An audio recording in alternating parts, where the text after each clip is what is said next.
जय हिंद दोस्तों।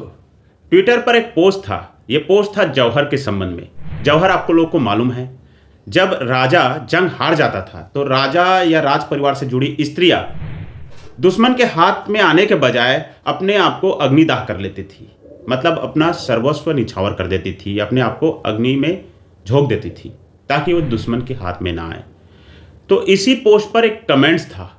ये कमेंट्स था, मरने के बजाय इन स्त्रियों को लड़ना सिखाया होता तो रानी लक्ष्मीबाई की तरह लड़ पाती। ये एक बुद्धिजीवी, सो कॉल्ड बुद्धिजीवी है, मैं तो उनको बुद्धोजीवी बोलता हूँ, कब रिट्वीट पोस्ट था जो आपके दो जो आइडल थे उनको एक दूसरे से तुलना करके आपके एक आइडल को नीचे करना चाहते थे। इन लोग एक एजेंडा चला रहे हैं जो इनके व्हाट्सएप यूनिवर्सिटी में इन मंदबुद्धि लोगों को सिखाया जाता है, और यही एजेंडा बस उसने ट्वीट कर दिया कि रानी लक्ष्मीबाई की तुलना राजपूतानी रानियों से करने लगा।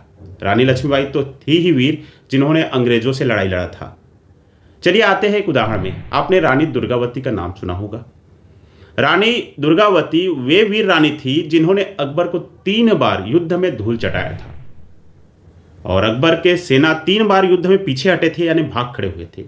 आखिरी लड़ाई में रानी दुर्गावती जख्मी हो गई। रानी दुर्गावती जख्मी हो गई तो अकबर के जो सेना थे रानी दुर्गावती को पकड़ने की कोशिश किया, जिंदा पकड़ने की कोशिश किया। रानी दुर्गावती उस समय जख्मी थी, लड़ तो सकती नहीं थी, तो स्वयं को कटार से या तलवार से खुद को मार दिया, अपने खुद को आत्महत्या कर लिया। क्योंकि रानी दुर्गावती को मालूम था अगर वो जिंदा पकड़े जाती तो अकबर के हरम में, जो अकबर महान बोलते हैं, उनके हरम में उनको भी डाल दिया जाता था, उन स्त्रियों की तरह जिनका उपभोग अकबर और अकबर के सेनापति या सेना से जुड़े लोग करते थे। ये था मुगल या ये था इस्लामिक कट्टरपंथी। अभी देखिए, रानी दुर्गावती के मरने के बाद उनकी जो बहन थी और पुत्रवधि को अकबर ने अपने हरम पे डाल दिया था।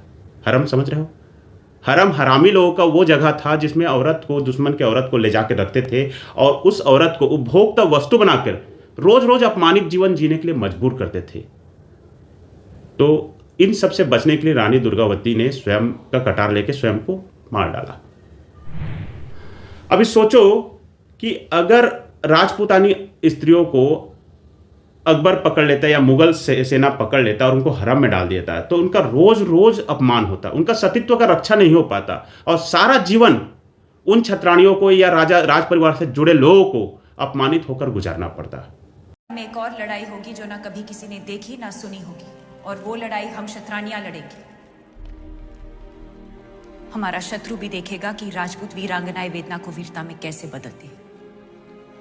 जिस अग्नि को साक्षी मानकर साथ जीने और मरने का वचन लिया था, उसी पवित्र अग्नि को हम फिर जलाएंगे।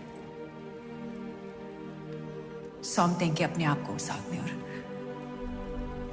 साथ मिलकर जौहर करेंगे। हमारे शरीर को पाने की लालसा रखने वाले शत्रु के हाथ हमारी परछाई तक नहीं लगेगी। यह शरीर राख हो जाएगा पर अमर रहेगी राजपूती शान, हमारे उसूल, हमारा स्वाभिमान। तो सारा जीवन ना गुजारना पड़े, इसलिए उन्होंने उन्हें मौत को गले लगाना बेहतर समझा। ये वो समझ सकता है जो परिस्थिति का तुलना निस्वार्थ भाव से करे। रानी लक्ष्मीबाई महान थी, उनका साहस सदा याद रखा जाएगा, परंतु रानी लक्ष्मीबाई का सामना अंग्रेजों से हुआ था। अंग्रेज का उद्देश्य था राज को हासिल करना या अपने अधीन लाना।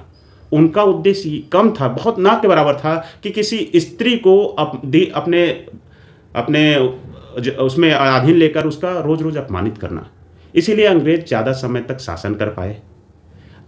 रानी लक्ष्मीबाई का मुकाबला अंग्रेजों के था। अंग्रेज में कुछ हद तक इथिक्स थे, तभी तो अंग्रेज राजा को हराने के बाद सिर्फ राजा को राज्य सौंप देते थे लेकिन अपने अधीन राज्य चलाते थे। बल्कि मुगल इनके विपरीत था। इस्लामिक आतंकवाद में मुगल को अपने जिस राजा से लड़ाई करना था, अगर वो हार गया तो उनके पूरे सेना को, उनकी स्त्रियों को अपना हरम में डाल देते थे, सेना को अपने अधीन बना लेते थे और उनके राज परिवार को नष्ट कर देते थे। तो रानी लक्ष्मीबाई का जो मुकाबला था अंग्रेजों से था, मुगलों से नहीं था। तो दो आपके हीरोज़ को कंपैरिजन करके ये आपको एक हीरो को डिग्रेड या नीचे दिखाने की कोशिश करते हैं। आशा करता हूँ वीडियो अच्छा लगा होगा। इसी प्रकार के वीडियोस नोटिफिकेशंस पाने के लिए चैनल को सब्सक्राइब करें। जय हिंद, जय भारत।